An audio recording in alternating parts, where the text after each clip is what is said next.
اورنگزیب عالمگیر اورنگزیب عالمگیر کا دور حکومت مغلیہ سلطنت کا آخری عظیم الشان دور تھا۔ انہوں نے 1658 سے 1707 تک حکومت کی اور اس دوران مغلیہ سلطنت اپنے عروج پر پہنچ گئی۔ اورنگزیب عالمگیر ایک انتہائی مذہبی اور متقی بادشاہ تھے اور انہوں نے اپنی سلطنت کو ایک اسلامی ریاست بنانے کی کوشش کی۔ انہوں نے کئی مذہبی اصلاحات کیں اور ہندوؤں پر کئی پابندیاں بھی لگائیں۔ اورنگزیب عالمگیر کے دور حکومت کی کچھ اہم خصوصیات یہ ہیں۔ عظمت: اورنگزیب عالمگیر کے دور میں مغلیہ سلطنت اپنے عروج پر پہنچ گئی۔ ان کی سلطنت شمالی ہندوستان، دکن اور افغانستان کے بیشتر حصوں پر پھیلی ہوئی تھی۔ مذہبیت: اورنگزیب عالمگیر ایک انتہائی مذہبی اور متقی بادشاہ تھے۔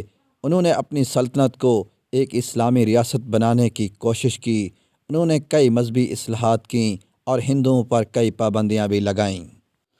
فتوحات: اورنگزیب عالمگیر نے اپنے دور حکومت میں کئی اہم فتوحات حاصل کیں۔ انہوں نے آسام، گولکنڈہ اور بیجاپور کی سلطنت کو فتح کیا۔ انتظامی اصلاحات: اورنگزیب عالمگیر نے اپنی سلطنت کے انتظام کو بہتر بنانے کے لیے کئی اصلاحات کیں۔ انہوں نے منصب داری نظام کو ختم کیا اور دیوان کی طاقت میں اضافہ کیا۔ معاشی ترقی: اورنگزیب عالمگیر کے دور میں مغلیہ سلطنت نے معاشی ترقی کی۔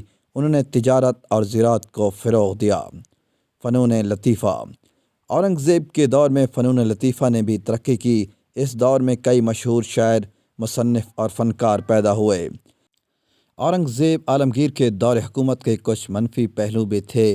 ان کی مذہبی پالیسیوں نے ہندو میں ناراضگی پیدا کی اور اس کے نتیجے میں کئی بغاوتیں بھی ہوئیں۔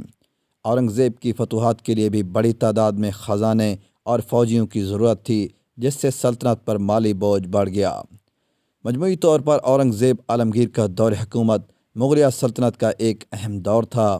اس دور میں سلطنت نے اپنے عروج کو دیکھا اور کئی اہم کامیابیاں حاصل کیں۔ تاہم اورنگزیب کی مذہبی پالیسیوں اور فتوحات کے اخراجات نے سلطنت کی بنیاد کمزور کر دی۔